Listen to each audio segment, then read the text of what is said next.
السلام علیکم۔ آج کی کہانی کا آغاز کرتی ہوں۔ میری شادی کے شروع کے دن چل رہے تھے۔ میری ساس ہر رات مجھے ایک پڑیا کھلاتی جو بہت کڑوی ہوتی اور کہتی تم اس سے جلدی امید سے ہو جاؤ گی اور حمل کے دوران درپیش ہونے والے مسائل سے بھی بچی رہو گی۔ یوں میں خوشی خوشی وہ پڑیا کھاتی اور پورا دن سوئی رہتی۔ ساس ہی میری خدمت کرتی۔ میں دعا کرتی کہ ایسی ساس اللہ سب کو دے۔ ایک دن کھانا کھاتے ہی الٹی ہوگی مگر ساس کو نہ بتایا اور لیٹ گئی۔ ابھی 3 گھنٹے ہی نہ گزرے تھے کہ اچانک سٹوری میں ابھی کالج اور اس کے بعد یونیورسٹی کی زندگی کو بھرپور طریقے سے جینا چاہتی تھی اور اسی خواہش کی تکمیل کے لیے میں بھی شادی کے حق میں بالکل نہ تھی۔ مگر والدین اولاد کی سنتے ہی کب ہیں، بس جو ان کے حساب سے ہو جانا چاہیے اس کام کو وہ کر کے ہی رہتے ہیں، مگر اولاد کے بھلے کا ہمیشہ خیال رکھتے ہیں۔ اس لیے 12ویں جماعت پاس کرنے کے فوراً بعد ہی میری شادی کر دی گئی۔ میرے رشتے میرے کالج میں داخلہ لینے کے ساتھ ہی آنا شروع ہو گئے تھے، لیکن کوئی رشتہ طے نہ ہوا۔ کچھ رشتے لڑکے والوں کی طرف سے منع ہو جاتے اور کچھ رشتے میرے والدین کو معقول معلوم نہ ہوتے۔ جو رشتہ اچھا ہوتا وہ فوراً شادی کرنا چاہتے تھے۔ بھلا ہو میرے بابا کا جن کی وجہ سے میں 12ویں جماعت تک پڑھ سکی، ورنہ ماں تو میری شادی 10ویں جماعت کے فوراً بعد ہی کر دینے کے در پہ تھی۔ آخرکار میری 12ویں کے امتحانوں کے 2 ماہ پہلے ہی میرے لیے ایک رشتہ آیا۔ لڑکے کی والدہ کہہ رہی تھی کہ وہ ہماری پرانی رشتہ دار ہیں، لیکن ہم نے ان کی یہ بات سوچ کر نظر انداز کر دی کہ شاید وہ اسی وجہ سے کہہ رہی ہیں کہ ہمارے حالات کسی حد تک ملتے ہیں اور پہلی مرتبہ ملنے کے باوجود بھی ایسا محسوس نہیں ہو رہا کہ ہم پہلی بار مل رہے ہیں۔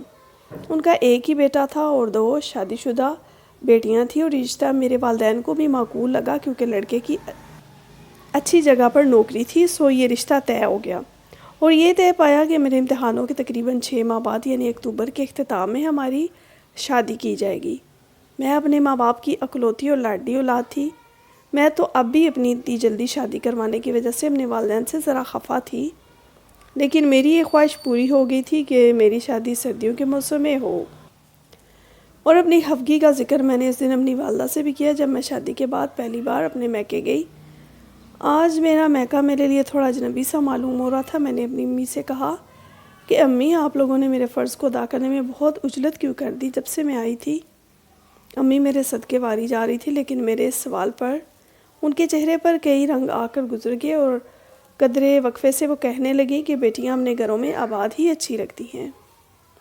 اس کے بعد انہوں نے قدرے آہستہ آواز میں مجھے کچھ اور بھی کہا، لیکن میں ان کی بات سن نہ سکی۔ یہ پہلی بار تھا جب میں اپنے گھر میں بطور مہمان آئی تھی۔ میں جب سے آئی تھی امی ہر تھوڑی دیر میرے لیے کچھ نہ کچھ کھانے کو لے آتی اور میرے آنے کا سن کر بابا نے بھی ایک کام سے ایک دن کی چھٹی لے لی تھی۔ اس دن ہم تینوں نے بچپن کی یادیں تازہ کی اور الماری سے پرانا البم نکال کر تصاویر دیکھنے لگے۔ یوں تو میں کل ہی رخصت ہوئی تھی، لیکن ایک دن اپنے والدین سے مل کر ایسا لگ رہا تھا جیسے میں ان سے کئی سال بعد ملی ہوں۔ البم دیکھتے دیکھتے میں ایک تصویر پر رک گئی اور میں نے امی سے پوچھا امی یہ گھنگریالے بالوں والے میرے ماموں ہیں نا؟ انہوں نے کبھی ہم سے رابطہ کیوں نہیں کیا؟ امی نے جواب دینے کی بجائے چائے ٹھنڈی ہونے کا کہہ کر میرے ہاتھوں میں چائے کی پیالی تھما دی۔ یہ سوال تو میں نے پہلے بھی اپنی عمر کے مختلف حصوں میں امی سے پوچھا تھا، مگر اس کا جواب مجھے آج تک نہیں ملا تھا۔ اپنے ماموں کو بس میں نے تصویر میں ہی دیکھا تھا۔ اس دن میں رات کے کھانے کے بعد اپنے سسرال واپس آ گئی تھی اور اگلے دن بخیر و عافیت ہمارے ولیمے کی تقریب بھی اپنے اختتام کو پہنچی تھی۔ میری شادی ہوئے کچھ دن گزرے گئے تھے اور یہاں اپنے شوہر کے ساتھ بہت خوش تھی۔ میرے سسرال میں میرے میاں اور میری ساس رہتی تھی، جبکہ میری 2 نندیں شادی شدہ تھیں جن کا آنا جانا لگا رہتا تھا۔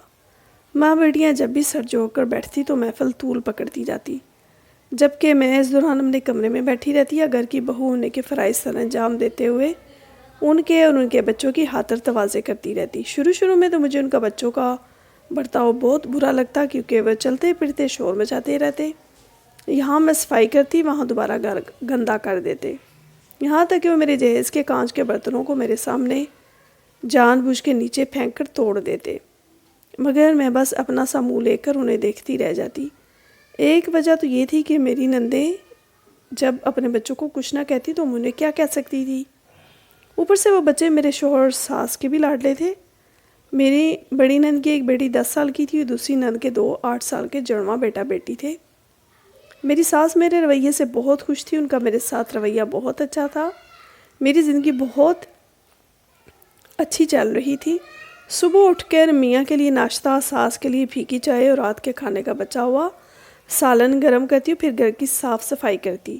اس کے بعد میرا سارا دن یوں ہی گزرتا رہتا۔ ایک شام میری ساس نے میرے کمرے میں آ کر مجھے ایک گلاس دودھ کا پکڑایا اور کہا، یہ دوا لے لو، یہ طاقت کی گولیاں ہیں، اس سے تمہارے ہاں جلدی خوشخبری ہوگی اور تم اور بچہ دونوں ہی صحت مند ہوگے۔ مجھے میرا پوتا کمزور نہیں چاہیے۔ انہوں نے مجھے شفقت سے کہتے وہ دوا دی اور زیر لب مسکرائیں۔ میں نے مروت میں ان سے دوا لے کر فوراً ان کے حکم کی تکمیل کی۔ وہ مجھے دعا دیتے ہوئے چلے گئیں اور میں کانوں میں ہینڈ فری لگا کر ویڈیو میں اپنے پسندیدہ ہوسٹ کا پروگرام سننے لگے۔ ابھی شام بھی نہیں ہوئی تھی۔ میرے میاں شام ڈلے گھر آ جاتے تھے۔ ابھی میرے میاں کے گھر آنے میں کچھ وقت باقی تھا، لیکن مجھے بہت تھکن ہو رہی تھی اور میرا سر بھاری ہو رہا تھا۔ وہیں صوفے پر نیم دراز ہو کر میں کب سو گئی مجھے پتہ ہی نہ چلا۔ جب میری آنکھ کھلی تو کمرہ بکھرا پڑا تھا۔ میں اٹھی تو میرا سر مجھے بوجھل محسوس ہوا۔ میرے جسم میں اور خاص طور پر سر میں درد کی ٹیسیں اٹھ رہی تھی۔ ذہن میں زور دے کر میں نے سوچنے کی کوشش کی، مگر کوئی بھی آخری خیال کا سرا میرے ہاتھ نہ آ رہا تھا۔ میں کمزور اعصاب کے ساتھ بادل نخواستہ اٹھی اور فریش ہونے چلی گئی۔ میں نے جب کمرے سے باہر قدم رکھا تو ساس اور کام کر کے اپنے کمرے میں گئی تھی اور پھر شاید میری آنکھ لگ گئی۔ اس وقت میری نندیں نہیں آئی تھی، انہیں لگا ہوگا کہ میں اٹھی اب ہوں۔ میں نے مڑ کر سامنے لگی گھڑی پر وقت دیکھا تو دن کے 12:30 بجے تھے۔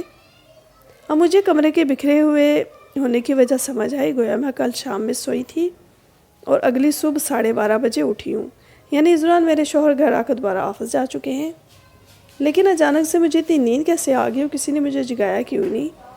میں آج تک بیماری میں بھی کبھی 10 گھنٹے سے زیادہ ایک ساتھ نہیں سوئی تھی۔ میں کچھ کہے بغیر باورچی خانے میں چلی گئی اور کھانے کا اہتمام کرنے لگی۔ باہر میری ساس و نندیں مجھے سنانے کو اونچی اونچی آواز میں، یہ اس کی تربیت ہے، نواب شاہی سمجھ رکھی ہے جو سورج چڑھے اٹھتی ہے۔ چھوٹی نند نے قطرے سختی سے کہا، پچھلے 8 سالوں سے میرا بیٹا بھی کام پر دیر سے نہیں گیا، لیکن آج دیکھ لو، ذرا گھر کی باغ دوڑ اس کے ہاتھ میں کیا گئی تو آوے کا آوا ہی بگڑ گیا۔ یہ میری ساس کی آواز تھی۔ مجھے اتنا سونے پر شرمندگی محسوس ہوئی، لیکن مجھے یہ سمجھ نہیں آ رہا تھا کہ میرا سر ابھی تک بوجھل کیوں ہو رہا ہے۔ میری دونوں نندوں نے ساس کی بات پر خوب ہائے ہائے کی۔ میری آنکھوں سے آنسو چھلک گئے۔ میرے من میں مختلف خیال آ رہے تھے۔ میرے من میں یہ بھی خیال آیا کہ زور سے چلا کر کہوں، تم دونوں بھی تو ہڈا رام ہو، سارا دن ماں کے گھر پڑی رہتی ہو اور کام کاج کون کرتا ہے؟ صرف میں۔ مگر میں ماں باپ کی عزت کی وجہ سے میرے منہ پر تالا لگا ہوا تھا، اور وہ آخری منظر جب میں پرسوں ان کی خوش چہرے دیکھ کر آئی تھی آنکھوں کے سامنے آ گیا۔ کھانا تیار ہونے کے بعد میں نے میز پر لگا اور سب کھانا کھانے لگے۔ پھر میں اپنے کمرے میں گئی اور اب میں کمرہ سمیٹنے لگی۔ جب سارے کام نپٹا کر میں صوفے پر جا کر بیٹھی تو میری ساس میرے لیے دودھ کا گلاس لے آئی اور مجھے وہ دوا کھلا دی۔ میں نے کوئی مزاحمت کے بغیر وہ دوا کھا لی۔ اس وقت مجھے واقعتاً طاقت کی دوا کی ضرورت تھی۔ میرا سر درد ٹھیک ہونے کی بجائے بڑھتا ہی جا رہا تھا۔ پھر ریڈیو سنتے سنتے میں کب سو گئی مجھے اس کا علم نہ ہوا۔ مجھے محسوس ہوا جیسے میری آنکھ تھوڑی سی کھلی اور پھر بند ہو گئی۔ میں نے ذرا سی کھلتی آنکھوں سے دیکھا تو میرے شوہر سنگار میز کے سامنے کھڑے بال بنا رہے تھے، اور پھر میری آنکھوں کے آگے اندھیرا آ گیا۔ نیمہ داری میں پھر میری آنکھ کھلی تو اب کمرے کی بتی جل رہی تھی۔ میں نے گھڑی کو دیکھا تو وہ 12 کا وقت بجا رہی تھی۔ فوراً سے میں نے فریش ہو کر کمرے سے باہر آ کر دیکھا تو پھر سے محفل جمی ہوئی تھی۔ نندوں نے پھر مجھ پر تان و طنز شروع کر دیا، دبے لفظوں میں مجھے بے سلیقہ عورت کہہ کر کھانا بنانے بھیج دیا۔ باورچی خانہ میں بہت دیر تک بے آواز روتی رہی۔ میری سمجھ میں نہیں آ رہا تھا کہ اچانک میرے ساتھ کیا ہو رہا ہے۔ امی مجھے تمہارے اوپر ترس، یہ کیا قسمت پائی ہے؟ چھوٹی نند نے مجھے سنانے کو بلند آواز میں کہا۔ بس کیا کریں، ہماری تو قسمت بھی پھوٹی تھی، جو مالک نے تقدیر میں لکھا ہوا ہو اس کو کون ڈال سکتا ہے۔ میری نند اور ساس کی یہ باتیں میرے دل پر چھری کی طرح چل رہی تھی۔ میرا سر بدستور بھاری تھا اور اس کیفیت میں میرے لیے زیادہ دیر کھڑے رہنا بالکل بھی ممکن نہیں تھا۔ میں نے بمشکل کھانا بنایا، ان کو کھانا میز پر رکھ کر دیا، کمرہ سمیٹنے چلے گئی۔ ابھی میری شادی کو 2 ہفتے بھی مکمل نہ ہوا تھے مجھے میرے اعصاب آری ہوتے محسوس ہو رہے تھے۔ کچھ دیر بعد نندے اپنے اپنے گھر کو چلی گئی اور ساس میرے پاس آئی۔ رافعہ کیا ہوا تمہیں؟ تم کیوں رو رہی ہو؟ میری ساس نے شفقت سے میرے سر پر ہاتھ رکھا۔ ان کا یہ انداز کچھ دیر پہلے والے رویے سے مختلف تھا۔ کچھ نہیں، بس سر درد کر رہا ہے، میں یہ کہہ کر بات کو ٹال گئی۔ دیکھو بیٹا، یہ نیا گھر ہے، ذمہ داری زیادہ ہے اور نئی نئی شادی ہوئی ہے، اس طرح کی تھکن کا ہونا عام سی بات ہے، کچھ دنوں میں سب ٹھیک ہو جائے گا۔ ساس نے مجھے یہ سب کہہ کر رخصت لی اور آج میں شام تک کاموں میں مصروف رہی۔ کام کرتے کرتے میرے ذہن میں خیال آیا اور میں نے سوچ لیا کہ آج میں اس پر عمل کروں گی۔ جب میں کاموں سے فارغ ہو کر صوفے پر بیٹھی تو میری ساس میرے لیے دودھ اور دوا پھر سے لے آئیں۔ آج میں نے دوا لے کر کھانے کی اداکاری کی، لیکن سچ میں دوا کھائے بغیر ہی دودھ کا گلاس ختم کر لیا۔ میرا سر اب بھی بہت بھاری ہو رہا تھا، لیکن میری حالت پچھلے 2 دنوں کی نسبت قدرے بہتر تھی۔ میرے شوہر گھر آئے تو وہ کچھ کھچے کھچے سے تھے۔ میں نے انہیں مخاطب کرنے کی کوشش کی، لیکن ان کا موڈ صبح واپس جانے وقت ہی خراب رہا۔ مجھے اپنی نیند کی وجہ تو مل گئی، لیکن مجھے سمجھ نہ آیا کہ میری ساس نے میرا احساسات کیوں کیا ہے۔ اگر میں ان سے پوچھتی تو وہ صاف مکر جاتی اور میرے شوہر کو بھی میرے خلاف کر دیتی۔ میں نے سوچ لیا تھا جب تک مجھے وجہ پتہ نہیں چل جاتی میں وہی ناٹک روز کروں گی جو میں نے کل کیا تھا۔ آج میری ساس مجھ سے ذرا دور دور رہی تھی، شاید انہیں یہ سمجھ نہیں آ رہا تھا کہ دوا کھانے کے باوجود بھی میں سوئی کیوں نہیں ہوں۔ یہ ناٹک میں 3 دن مسلسل کرتی رہی، لیکن ایک دن مجھے ابھی سمجھ نہیں آ رہی تھی کہ جب میرے شوہر گھر آتے تو ان کی بہنیں ان کو گر نہ جانے کا کیا باتیں کرتی ہیں۔ ان کا رویہ اب تک مجھ سے کھچا کھچا ہی تھا۔ آج میری نندیں ہمارے گھر نہیں آئی تھی، حالانکہ میری ساس نے آج ان کے لیے کھانے کا اہتمام کیا تھا۔ مجھے انہوں نے باورچی خانے میں قدم تک نہیں رکھنے دیا تھا۔ جب ان کی بیٹیاں 3 بجے تک گھر نہ آئی تو دوپہر کا کھانا میں اور میری ساس دونوں نے ایک ساتھ کھایا۔ کھانا کھاتے ہوئے میری ساس نے مجھے بتایا کہ ان کی ایک بہن تھی جس کی شادی کے وقت میری ساس اپنے شوہر کے ساتھ باہر ملک میں مقیم تھی۔ اپنی بہن کا ذکر کرتے ہوئے میری ساس بہت افسردہ تھی اور بتا رہی تھی کہ جب وہ اپنے ملک واپس آئیں انہیں پتہ چلا کہ ان کی بہن کے شوہر نے شادی کے محض 2 ہفتوں بعد ہی ان کی بہن کو تشدد کا نشانہ بنا کر آدھی رات کو طلاق دے دی اور بے اسرا کر کے گھر سے باہر نکال دیا۔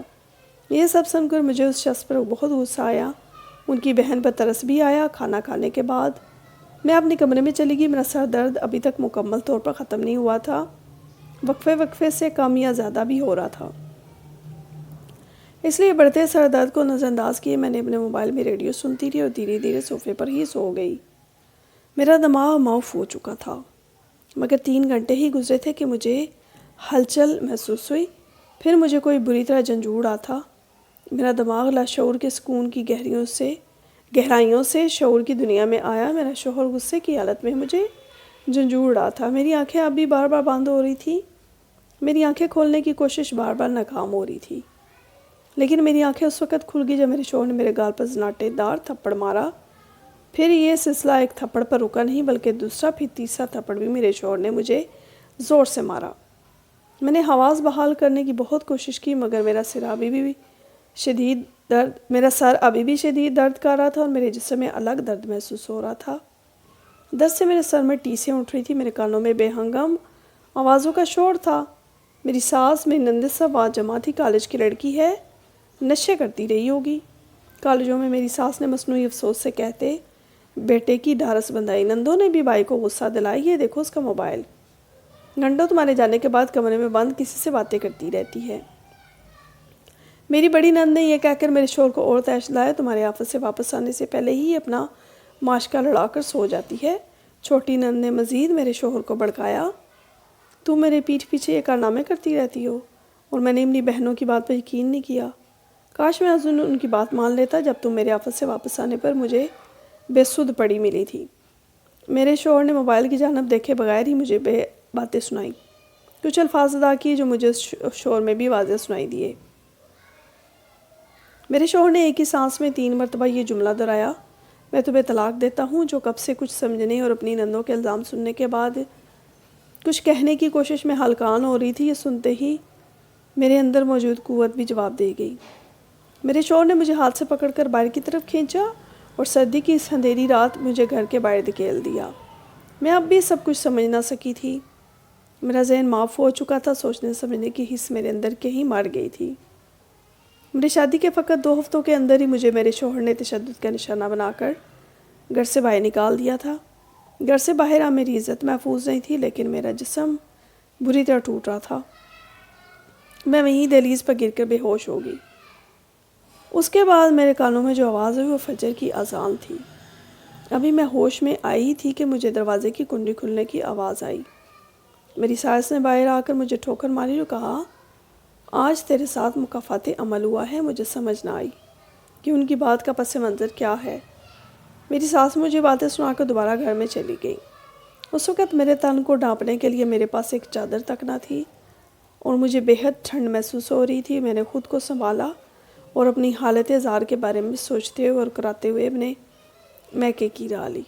میں گھر پہنچی تو دروازے پر مردوں کے انداز میں دستک دی۔ میں اپنے سسرال سے یہاں تک یہی دعا مانگتی آ رہی تھی کہ میری جان اللہ قبضے میں لے لے اور میرے والدین کو اس دکھ سے بچا لے، اور اس امید کے تحت کہ میری یہ دعا قبول ہو جائے گی میں نے اپنے میکے کا دروازہ بہت آستگی سے بجایا تھا، مگر میرے والد دروازے کی جانب چلتے ہوئے آئے اور میری دعا قبول نہ ہوئی۔ کون ہے؟ ان کی کڑکدار آواز سن کر میں رونے لگی۔ انہوں نے میرے رونے کی آواز سن کر فوراً دروازہ کھلا۔ میری حالت دیکھ کر میرے والد کو بہت صدمہ پہنچا تھا۔ ان کی آنکھوں سے آنسو چھلک گئے، لیکن وہ امی کی طرح بکھرے نہیں تھے۔ انہوں نے اپنے اعصاب پر قابو پا لیا اور ہمت سے کام لیتے ہوئے ہمیں سنبھال لیا تھا۔ بابا مجھے قریبی اسپتال لے گئے، جہاں میری حالت دیکھ کر ڈاکٹر نے کچھ ضروری ٹیسٹ کروانے کی تجویز کی۔ میرا ٹیسٹ ہوئے رپورٹ سے معلوم ہوا کہ مجھے نشہ آور گولیاں کافی زیادہ مقدار میں دی گئی تھیں، یعنی میرا شک صحیح تھا۔ وہ گولیاں میری ساس مجھے جان بوجھ کر دیتی تھی، لیکن کیوں یہ بات سمجھ نہ سکی۔ پھر مجھے یاد آیا کہ اس دن دوپہر کے وقت کھانا میری ساس نے اکیلے کھڑے ہو کر بنایا تھا۔ یقیناً میری ساس نے مجھے کھانے میں وہ دوا ملا کر دی تھی، اس لیے میں اس دن بھی بے ہوشی کی نیند سو گئی تھی، یعنی وہ سب میرے خلاف ایک سازش تھی۔ بابا نے پولیس کمپلین کی اور میری رپورٹ کی بنیاد پر میری ساس پر کیس کیا گیا۔ یہ بات جب میرے شوہر کو عدالت کے ذریعے پتہ چلی تو وہ اپنی بہنوں اور ماں سے لا تعلق رہنے لگا۔ میری طلاق کے 1.5 ماہ بعد میری دونوں نندوں کو بھی طلاق ہوگی، جس کے سبب وہ پولیس کیس بنا جو ان دونوں بہنوں اور میری ساس کے خلاف چل رہا تھا۔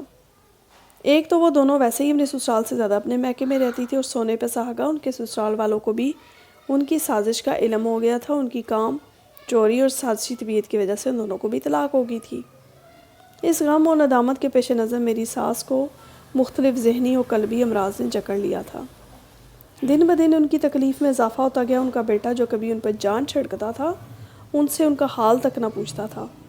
میری ساس سے بہت کرب و اذیت سے وہ وقت گزارا۔ 1 ماہ کے بعد وہ تڑپ تڑپ کر مر گئیں۔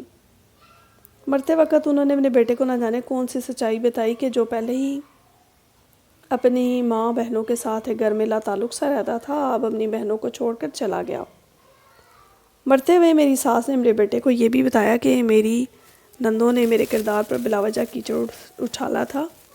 میں کسی سے رابطے میں نہیں تھی، جس کی وجہ سے اس نے اپنی بہنوں سے رابطہ تک ختم کر دیا۔ ماں کی موت کے غم میں وہ 1 ماہ آفس بھی نہیں گیا، جس کے نتیجے میں اس کی نوکری بھی چلی گئی۔ خود بھی در در کی ٹھوکریں کھانے لگا۔ میری زندگی پھر سے رواں ہوگی۔ میں نے صبر کیا اور اپنا فیصلہ اللہ کی عدالت میں چھوڑ دیا۔ میری دوبارہ شادی ہوگی اور میرا شوہر تمام حقیقت جاننے کے باوجود مجھ سے بے پناہ محبت کرتا ہے، لیکن آج بھی مجھے یہ سمجھ نہیں آتا تھا کہ میری ساس نے آخر میرے ساتھ ایسا کیوں کیا۔ پھر ایک دن میری سابقہ نند میرے میکے میں میرے لیے خط چھوڑ کر گئیں، جو میری ساس نے اپنی موت سے کچھ دن پہلے لکھا تھا۔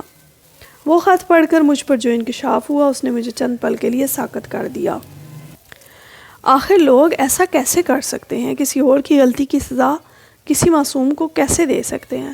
اس خط میں میری ساس نے لکھا تھا کہ انہوں نے میرے ساتھ وہی کیا جو میرے ماموں نے ان کی بہن کے ساتھ کیا تھا۔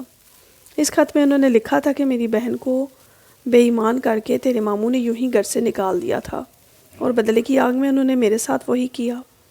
میری ساس کا خط پڑھ کر میرے ذہن میں ان کی اس دوپہر کی باتیں گونجنے لگی، جس دن انہوں نے مجھے اپنی بہن کے بارے میں بتایا تھا۔ گویا ان کی بہن کے شوہر میرے ماموں تھے، اور اسی وجہ سے میرے پیدا ہونے کے 3 سال بعد سے میرے ماموں سے میری امی کا رابطہ نہیں تھا۔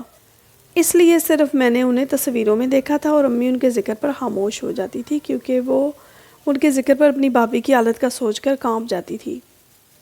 مجھے اب سمجھ آیا کہ انہوں نے رشتہ کرتے وقت یہ کیوں کہا تھا کہ ہماری پرانی رشتہ داری ہے۔ امی ابو بھی انہیں اس وجہ سے نہ پہچان سکے کیونکہ ان کی بہن کی شادی کے وقت میری ساس اپنے شوہر کے ساتھ باہر کے ملک میں قیام پذیر تھی، اور میری شادی بھی انہوں نے اپنے بہت کم رشتہ داروں کو مدعو کیا تھا۔ میری ساس نے مجھے بتایا تھا کہ ان کی بہن کے طلاق کے بعد ان کے رشتہ دار ان کی بہن کو مورد الزام ٹھہراتے تھے، اسی وجہ سے انہوں نے اپنے رشتہ داروں سے تعلق ختم کر لیا تھا۔ مجھے سمجھ آیا کہ میری والدہ میری شادی اس لیے جلدی کر دینا چاہتی تھی تاکہ میں یہ سب جان نہ پاؤں، پھر تاکہ کوئی میری شادی کے بعد میرے ماضی پر سوال نہ اٹھا سکے۔ اب مجھے میرے اس سوال کا جواب بھی مل گیا تھا کہ جب میں پہلی بار ایک رات بے ہوشی کی نیند سوئی تھی تو کسی نے مجھے اس لیے نہیں اٹھایا تھا کہ میری ساس و نندوں کی سازش کے نتیجے میں میں بے ہوش ہوئی تھی اور میرے شوہر کو وہ تینوں ہی میرے خلاف بھڑکا چکی تھی۔ اس لیے میرے شوہر کا رویہ مجھ سے اتنا کھچا رہا تھا۔ سب جان کر مجھے بے حد افسوس ہوا، لیکن اب میں اپنی زندگی میں آگے بڑھ چکی تھی۔ میری ساس اور پورا سسرال میری بہت عزت کرتے ہیں، میں اپنی زندگی میں بہت خوش ہوں۔ میرے والدین بھی مجھے خوش دیکھ کر اپنی زندگی مکمل آسودگی سے گزار رہے ہیں۔ اب مجھے یہ بھی علم ہوا کہ میری مامی کو طلاق دینے کے کچھ عرصے بعد میرے ماموں نے خودکشی کر لی تھی، اس لیے ان کا ذکر ہمارے گھر میں نہیں ہوتا تھا، کیونکہ امی نہیں چاہتی تھی کہ ان کی اولاد ان کے اکلوتے بھائی کی اصلیت جان کر ان کے بھائی سے نفرت کرے۔ مجھے اب احساس ہو گیا کہ جب ہم خدا کے قانون کو اپنے ہاتھ میں لینے کی کوشش کریں گے تو ہماری ذات حقیر اور رسوا ہو جائے گی۔ بے شک انصاف رب تعالیٰ ہی کرتا ہے، اور اس بات کی زندہ مثال میں، میرے سابقہ شوہر اور میرے سسرال والے ہیں۔ امید ہے آج کی کہانی آپ کو پسند آئی ہوگی۔ ہمارے چینل کو سبسکرائب کریں، اپنے فرینڈ سرکل میں شیئر کریں اور اس کہانی کو لائک کریں۔ شکریہ۔